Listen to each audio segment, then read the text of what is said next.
Hello বন্ধুরা, তোমরা কেমন আছো? আশা করি তোমরা সকলে ভালো আছো। কিন্তু বাংলাদেশের শিক্ষার্থীরা কিন্তু ভালো নেই। আর কেন ভালো নেই কম বেশ তোমরা সকলেই জানো। বাংলাদেশে যে এরকম একটা ঘটনা হবে সেটা আমি কখনো ভাবিনি। আর যেই ঘটনাটা হয়েছে সেটা কিন্তু খুবই মর্মান্তিক একটা ঘটনা। তোমরা যারা দেশের বাইরে আছো তোমরা হয়তো বিষয়টা বেশ ভালোভাবে জানো না। মাঝখান দিয়ে বাংলাদেশ কিন্তু 5 দিন ব্যাপী নেটওয়ার্ক ব্ল্যাক আউটে ছিল, যার কারণে কিন্তু বাংলাদেশের কোনো নিউজ কেউ জানে না। অনেক জায়গায় অনেক শিক্ষার্থী নিহত হয়েছে, কিন্তু তাদের খবর আমরা কিন্তু ঠিকঠাকভাবে পাইনি বা জানি না। আর বাংলাদেশে যখনই নেট আসলো তখন কিন্তু আমরা সোশ্যাল মিডিয়াতে সেই ভিডিওগুলো দেখতে পেয়েছি, কেমন মর্মান্তিক ঘটনাগুলো হয়েছে বাংলাদেশের মধ্যে। আর সেগুলো দেখে খুবই খারাপ লেগেছে আমার কাছে, ব্যক্তিগতভাবে আমার কাছে খুব খারাপ লেগেছে। দেখো, বাংলাদেশের ভাষা আন্দোলন হয়েছে 1952 সালে, সেটা সম্পর্কে আমি শুনেছি, কিন্তু ভাষা আন্দোলনে যে কি হয়েছে সেটা আমরা দেখিনি, কেউই দেখিনি, কারণ তখন আমাদের জন্মই হয়নি। কিন্তু 2024 সালে যেটা হলো সেটা আমরা দেখতে পেয়েছি। আর যেই ঘটনাগুলো ঘটেছে, ছাত্রদের উপর যে অমানবিক অত্যাচারগুলো করা হয়েছে সেগুলো আর মুখে বলার মতো নয়।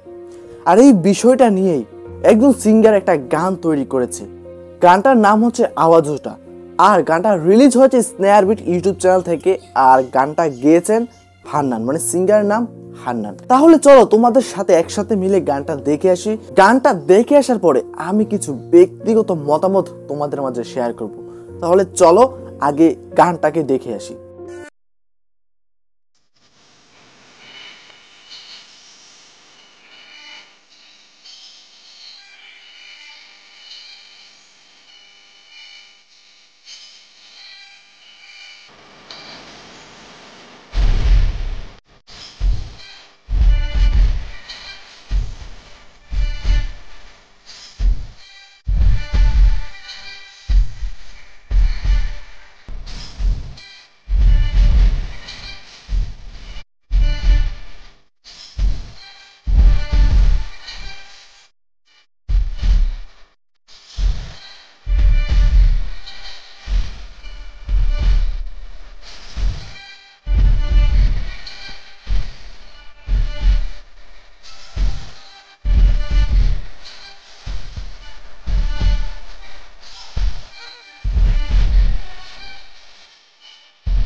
তো বন্ধুরা, তোমরা তো গানটা দেখতেই পারলে। গানটা দেখার পর তোমরা কি বুঝলে, তোমাদের মতামতটা কি অবশ্যই কমেন্ট করে জানাবে। দেখো, একটা বিষয় আমি আবারও বলছি, বাংলাদেশ একটা গণতান্ত্রিক দেশ। গণতান্ত্রিক দেশে কিন্তু কোনো প্রকার আক্রমণ করা হয় না কোনো আন্দোলনকারীর উপরে, সেটা আমার জানা।